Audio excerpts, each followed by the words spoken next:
घेतो? मागल्या शनिवारी आपण ड्रॉइंग मध्ये काय घेतलं? बोटांचे ठसे. ठीक आहे, आज आपण काय करणार आहोत? पानांची छापे करणार आहोत. पानांची छापे. हा, कशा पद्धतीने करणार आपण ते पानांची छापे? हे पान आहे, तुमच्या प्रत्येकाजवळ मी एक एक वेगवेगळं पान दिलं आहे. कोणाला तोरीच्या झाडाचं, कोणाला पिंपळाचं, कोणाचं पपईचं, कोणाला कोळ्याचं, कोणाला जांभळ्याचं, कोणाला गुलाबाचं, असं वेगवेगळे पानं दिले आहे ना. हा, तर आता आपण पानांची छापे करणार आहोत. तर ठीक आहे, प्रत्येकाने आपल्या ड्रॉइंग बुक मध्ये आपापलं पान ठेवायचं. माझ्याकडे बघा कशा पद्धतीने छापे करायचं ते मी सांगते. हे बघा, आता हे पान छोटं आहे, आडव्या वहीमध्ये मावत आहे, तर मग आडव्या याच्यात ठेवायचं. जे पान मोठं असेल, जे अशा मध्ये येत असेल तर ते मग अशा पद्धतीने आडव्यामध्ये काढायचं. ठीक आहे, जे याच्यापेक्षा जास्त मोठं असेल त्याला मग थोडं तिरपं करायचं.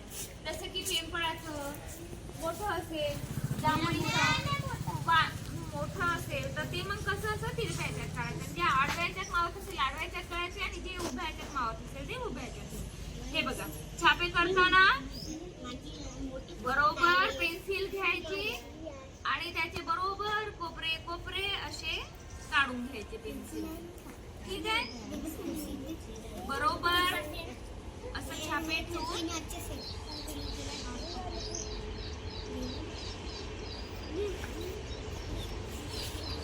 या पद्धतीने काढायची.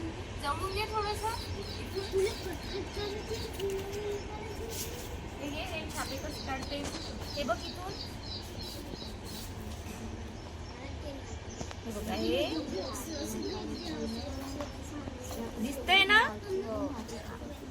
हे असं बरोबर एक एक कोपरा. हा, ठीक आहे.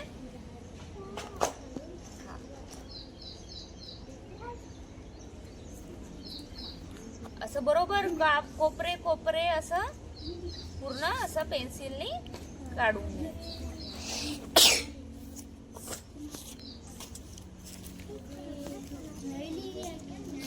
ठीक आहे,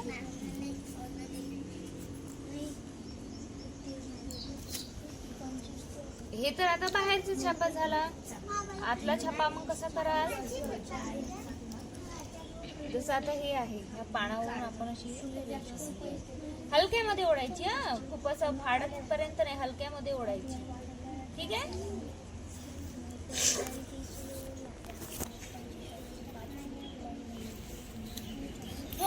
आली ना, हलक्यामध्ये ओढायची. ठीक आहे, आणि वर हेडिंग लिहायचं. आता हे जास्वंदाचं पान आहे ना, जास्वंदाचे पान. ठीक आहे, जास्वंदाचे पान, सदाफुलीचे पान. बघा, आलाय छापा. दिसतोय सगळ्यांना? दिसतोय कशा पद्धतीने काढला आपण? आलं लक्षात? हा, ठीक आहे.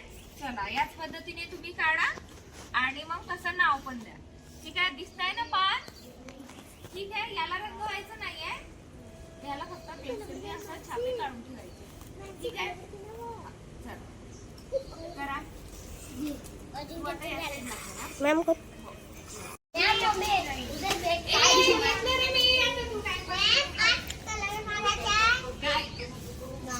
पिंपळाचे पान, गुलाबाचा पान,